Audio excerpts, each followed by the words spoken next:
இன்றைக்கி நம்ம கருணைக்கிழங்கு வறுவல் எப்படி பண்ணுறதுன்னு பார்க்க போகிறோம். ஃபஸ்ட்டு நான் வந்து இன்றைக்கி 1/4 கிலோ வந்து கருணைக்கிழங்கு எடுத்து வச்சுருக்கேன். ஃபஸ்ட்டு ஒரு கிண்ணத்தில் தேங்காய் எண்ணெய் ஊற்றிட்டு அதில் கையில் நல்லா அப்ளை பண்ணிக்கோங்க. இல்லைனா வந்து நம்மளுக்கு இச்சிங்லாம் வரும், அரிப்புலாம் வரும். ஸோ அதனால் ஃபஸ்ட்டு ஸ்கின் பீல் பண்ணுறதுக்கு முன்னாடி அதெல்லாம் பண்ணிவிட்டு இந்த மாதிரி கத்தியை வச்சோ இல்லை அருவாமனை வச்சோ நீங்கள் வந்து மேலாக்க இந்த தோலெல்லாம் பிரித்து எடுத்துருங்க. அதுக்கப்புறமா திரும்ப எண்ணெய் தடவிட்டு இப்போ நம்ம அதை கட் பண்ண போகிறோம். இது வந்து க்யூப் மாதிரி கட் பண்ண போகிறோம். ஆனால் கொஞ்சம் மெலிசாக க்யூபாக கட் பண்ணிக்கலாம். இந்த மாதிரி இது மாதிரி எல்லாத்தையுமே கட் பண்ணி தண்ணியில் வந்து கொஞ்சமாக மஞ்சத்தூள் சேர்த்துட்டு அப்புறமா உப்பு சேர்த்து நல்லா மிக்ஸ் பண்ணிக்கோங்க. இதை வந்து கருணைக்கிழங்கு வந்து அந்த தண்ணிக்குள்ளே சேர்த்து ஒரு 5 நிமிஷம் ஊறட்டும். அந்த அரிப்பெல்லாம் கொஞ்சம் போகும். ஸோ சாப்பிடும்போது நம்மளுக்கு டிஸ்டர்பன்ஸ் இருக்காது. இப்போது நான் வந்து இதை வேக வைக்க போகிறேன். அதுக்கு முன்னாடி நல்லா கழுவிக்கோங்க. இதில் நிறைய மண் இருக்கும். நான் ஒரு 2-3 தடவை வந்து நல்லா வாஷ் பண்ணிக்கிட்டேன். வாஷ் பண்ணி கிணத்துல எடுத்து வச்சுருக்கேன். இப்போ நான் வந்து இதை வந்து குக்கரில் வந்து வேக வச்சு எடுத்துக்க போகிறேன். நம்ம டைரெக்டாக வந்து ஒரு பாத்திரத்தில் தண்ணி ஊற்றி வந்து நம்ம வேக வைக்கலாம். ஆனால் வந்து இது ரொம்ப நேரம் டைம் எடுக்கும். ஸோ அதுக்கு பதிலாக நம்ம குக்கரில் வச்சிட்டோம் அப்படின்னா ரொம்ப சீக்கிரமாக ஒரு 4-5 விசில் வரைக்கும் விட்டு எடுத்திங்கன்னா நல்லா கரெக்டாக வெந்திருக்கும். இப்போ அதுக்குள்ளார ஒரு ஜாரில் தேங்காய், சோம்பு, அப்புறம் சின்ன வெங்காயம் இருந்தால் சேர்த்துக்கோங்க, இல்லை நார்மல் வெங்காயம் எல்லாத்தையும் சேர்த்துட்டு இந்த மாதிரி ரொம்ப நைஸாக இல்லாமல் கொஞ்சம் அதுக்கு முன்னாடி இருக்க பதத்தில் அரைச்சி எடுத்துக்கோங்க. அதுக்கப்புறமா 1/4 கப் அளவுக்கு கட்டியான புளி கரைச்சது, அதுக்கப்புறமா வீட்டில் அரைச்ச மிளகாய் பொடி, இல்லைனா நீங்கள் தனியாத்தூள், வெறுமிளகாய்த்தூள் சேர்த்துக்கலாம். அதுக்கப்புறமா வெறுமிளகாய்த்தூள், மஞ்சத்தூள், சோம்புத்தூள், அப்புறமா கொஞ்சமாக பெருங்காயம், அப்புறம் தேவையான அளவு உப்பு. இப்போ அரைச்சி வச்சுருந்தோம்ல மிக்சியில் தேங்காய், அதை இது உள்ளே சேர்த்துக்கோங்க. சேர்த்துட்டு இந்த மாதிரி ஃபஸ்ட்டு நல்லா மிக்ஸ் பண்ணிக்கோங்க. எல்லாம் நல்லா சாந்து வந்து கரெக்டாக ஆகணும். அதுக்கப்புறமா குக்கர் வந்து பார்த்திங்கன்னா ஒரு 5 விசில் விட்டுருச்சு. கிழங்கு வந்து நல்லா வெந்திருக்கு.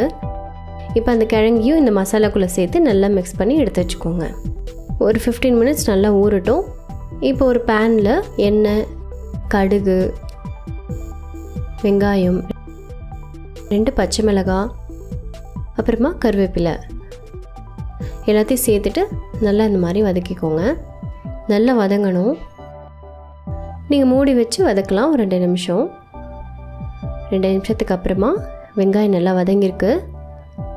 இப்போ நம்ம நறுக்கி வச்சுருந்த தக்காளி உள்ள சேர்த்துக்கலாம். சேர்த்துட்டு தக்காளியும் வந்து நல்லா வந்து சுருண்டு வரணும், வேகணும். ஸோ அதுக்கு நம்ம மூடி வச்சா ரொம்ப சீக்கிரம் ஆகிடும். ஸோ 2 நிமிஷம் மூடி வச்சுருக்கலாம். இப்போ 2 நிமிஷத்துக்கு அப்புறமா தக்காளி, வெங்காயம் எல்லாம் வதங்கியிருக்கு. இப்போ நம்ம இஞ்சி பூண்டு பேஸ்ட்டு சேர்த்துக்கோங்க. சேர்த்துட்டு நல்லா இந்த மாதிரி கண்டினியூஸாக வதக்கிட்டே இருங்க. இப்போ நம்ம ஏற்கனவே நம்ம வந்து மசாலாலாம் ரெடியாக போட்டு கிழங்குல வச்சுருக்கோம் இல்லையா, அதை அப்படியே உள்ளே சேர்த்துக்கோங்க. இப்படி பண்ணுறதுனால என்ன ஆகும்னா உங்களுக்கு வந்து நல்ல டேஸ்ட்டு, அதில் காரம், உப்பு எல்லாமே சேர்ந்துருக்கும். புளிப்பெல்லாம் கொஞ்சமாக கொத்தமல்லி ஆட் பண்ணிவிட்டு நீங்கள் நல்லா அந்த மாதிரி இந்த கிழங்கு உடையாத அளவுக்கு நீங்கள் வந்து அதை வதக்கணும். வதக்கிட்டு லாஸ்ட்டாக கொஞ்சோண்டு கரம் மசாலா சேர்த்துட்டு இந்த மாதிரி மிக்ஸ் பண்ணி இந்த பேனில் வந்து ஓரங்களில் வந்து நீங்கள் அழகாக இதை படர்ந்து விடணும். அப்போ வந்து என்ன ஆகும் அப்படின்னா 4 சைடும் நல்லாவே வேகும். ஒரு சைடு மட்டும் வேகாமல் ஒரு 5 நிமிஷத்துக்கு ஒன்ஸ் நீங்கள் என்ன பண்ணுறீங்க அப்படின்னா இந்த மாதிரி தோசை திருப்புவோம் இல்லையா, அந்த மாதிரி அப்பப்போ அந்தந்த இடத்துலையே அதை திருப்பி போட்டிங்க அப்படின்னா இது நல்லா குக் ஆகும். நல்லா ப்ரௌனிஷாக வர வரைக்கும் நீங்கள் அதை குக் பண்ணணும். இல்லை ஒரு 3 மினிட்ஸ் வந்து மூடி வச்சு மூடி பாருங்கள், கொஞ்சம் சீக்கிரம் ஆகும். இந்த மாதிரி திருப்பி போட்டுக்கோங்க. அப்போ உங்களுக்கு கொஞ்சம் கொஞ்சமாக வந்து கிழங்கு வந்து கலர் மாறுறது உங்களுக்கு தெரியும். லைட்டாக எண்ணெய் கூட சேர்த்துக்கலாம்.